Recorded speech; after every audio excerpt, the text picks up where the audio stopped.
movies. This has been a day, guys. No, it wasn't a good one. No, it wasn't. I wanted it to be a good one. I had big plans.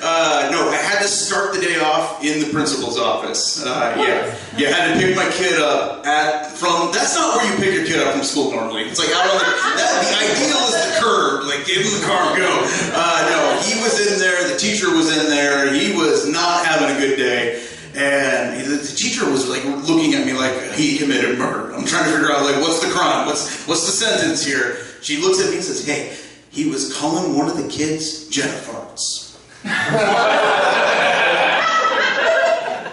Do you have any idea how hard it is to keep a straight face in that situation? Really? Like, that's a fart joke and wordplay put together. Like, I'm like trying to like fist bump kid. Like, it's like, you can't punish it.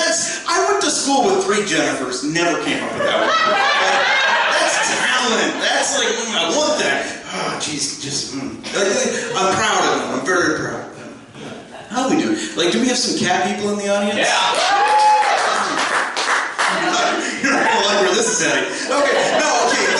This is what the other half of my day was. It was yelling at my kid, thinking about cats. Like, there's no real good in between in my life. It's very like, cats.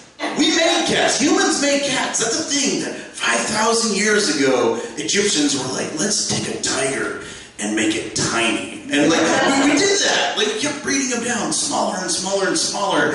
And then we made a house cat. And then we watched it throw up a log of hair. We're like, done, finished product, get it out the door. Worship that little furball.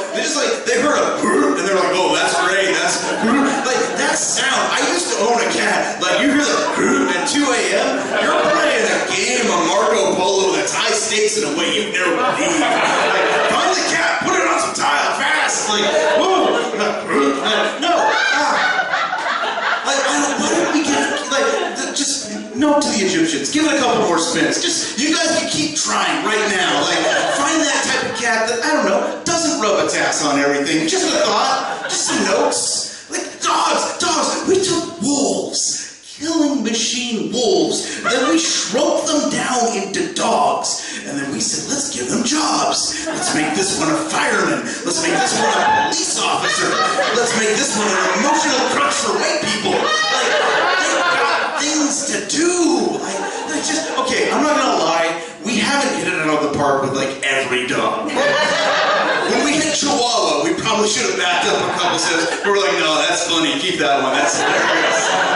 But the pug, okay, we made a dog with half a face and half a lung, and we just watched it wheeze over everything. Pug is a mistake. That's like a game of fetch with a pug is a death sentence for the pug. Like what are you trying to do to me here? Like, come on.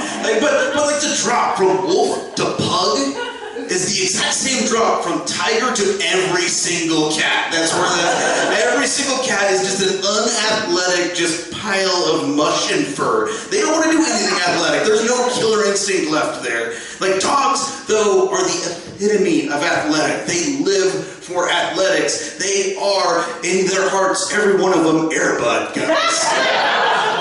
And Airbud went pro in football. Airbud went pro in basketball. Airbud went pro in soccer. Airbud went pro in baseball. Airbud went pro in volleyball. We don't even let humans go pro in volleyball! Okay, some of you are listening to that and realizing, oh damn, there are 5 Airbud movies. Yeah, I'm a dad. There are 14 Airbud movies. 14! Yes. There are so many Airbud movies, you could string them together into an Airbud movie marathon, and it would be so long that I would kill myself. That's where I would go with that. I would hang myself, little asphyxiation, or as I like to call it, no Airbud. That's always a good supportive audience. They're like, yeah, suicidal dad! Yeah! All right, let's get that! Oh, no, here's the funniest thing about suicidal dads. No, about Airbud. Those 9 movies that I'm not talking about are the Air Buddies. They're about his kids. 9 movies about his kids. They search for treasures and they save Santa. They have all these little misadventures. Everything except doing sports. 9 movies, 0 sports. Air Bud is the most disappointed dad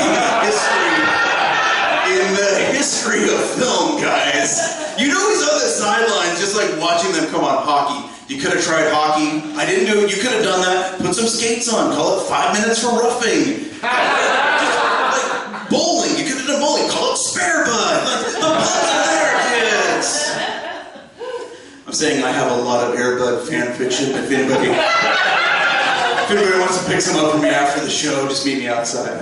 Got it. Literally good. God, do something with that time, guys. Man, I watch a lot of kids' movies. Like, it's a good. I'm gonna pretend it's because I have kids. I was doing it before that, but okay, I like it because the older you get, the weirder your perspective on these movies get. Like, I was watching Beauty and the Beast, and I realized this is the story of the most dedicated household staff ever. Here's the thing. Like, say I'm a dishwasher, and I'm washing dishes and doing my job, living in this castle in France, and I wake up one morning, and I'm a plate. I ain't doing my job anymore, guys.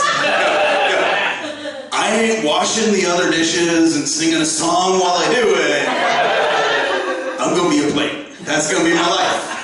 You can eat off me if you want, but I'm gonna make it weird. Be like, oh, those mashed potatoes tickle. Like, you're gonna take my creepy plate, you're gonna put me in the cupboard where Mrs. Potts keeps her 7 other kids that we never talk about. She's a complete T-set, guys. What is that? You see them in one scene, like they're all there, and then she only lets the brain damage one out for the rest of the film. What is that? That's creepy. Like, don't judge me. She's the one locking up 7 of her kids. Yeah. And where is that ending? You know, true love's a kiss, and they all turn back into human, and Chip just bleeding out from a massive head wound. Could we have gotten that taken care of beforehand? Like, it's getting a bit messy. Just a thought. Oh man, I'm at this point now where I want a new Harry Potter book, but before J.K. Rowling adds anything to it on Twitter. Like, that's my goal right now. Like, just a new story, but maybe just write the book. Just that. Is that a possibility? Like, okay, and the thing was that she wrote a play with some other people called Harry Potter and the Cursed Child. And it was the story about Harry Potter as a dad. And as a dad, I'd like to say, no, did not want that at all. No, I don't want to be with, don't call the other kids Jennifer. It's like, no, I don't want to see that. Like, I want to see a very specific Harry Potter. I want to see the Harry Potter, the 19-year-old.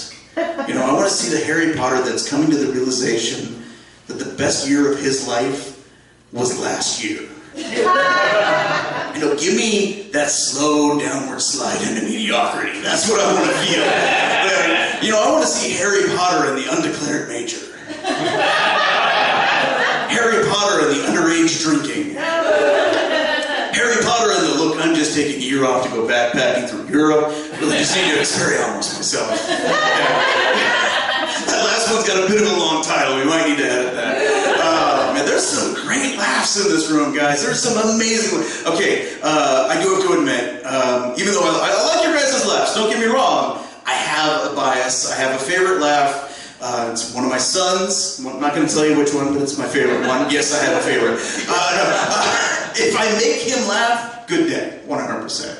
Okay, you guys are all giving me the exact same look of like the campy, corny father of like, oh, the laughter of a child is the best sound in the world. And yes, that's exactly what I'm saying. Okay, but a lot of you guys, like, you look some over there particularly, you look kind of lonely and sad and like you live alone type of lonely. That's what I'm getting, that vibe. And I get that. Like, that makes sense to me that, like, if you live alone and it's 3 a.m.